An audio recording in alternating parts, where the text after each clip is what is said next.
تعال اقول لك على 4 عادات بتعملهم بتسبب في تدمير اسنانك. انا دكتور مصطفى هيكل، ودي معلومه في الاسنان على السريع. يلا بينا.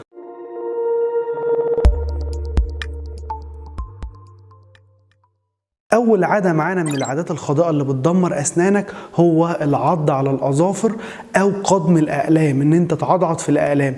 ده هيسبب شرخ وكسر في الأسنان، ومش بس كده، ده هيسبب كمان تآكل في الأسنان. فلو عندك العادة دي يبقى أنت لازم توقفها فورا، لأنها بتدمر أسنانك. تاني عادة برضو معانا بتدمر أسنانك هو فتح أزايز أو زجاجات الصودا بالأسنان. ده هيسبب طبعا شرخ وكسر في الأسنان وضعف فيها. رابع عادة برضو معانا بتتسبب في تدمير الأسنان هو الناس اللي بتغسل اسنانها بعنف قوي وبطريقه غلط. العاده دي مشكلتها انه هتزيد اكتر كمان لو انت بتغسل اسنانك والفرشه اللي انت بتغسل بيها اسنانك دي بتكون خشنه قوي. فالفرشه الخشنه دي وانت بتغسل اسنانك بقوه هتتسبب في نزيف في اللثه.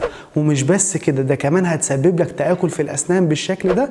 فلازم يا جماعه نخلي بالنا كويس جدا واحنا بنغسل اسناننا، ونغسلها بالطريقه الصحيحه. قلت عليها في فيديو فات قبل كده، هسيبه لك تحت في الكومنتات. وكمان في فيديو تاني اتكلمت فيه عن انواع فرش الاسنان بالتفصيل، وافضل فرشة اسنان ممكن تستخدمها، هسيبه لك برضو في الكومنتات تحت.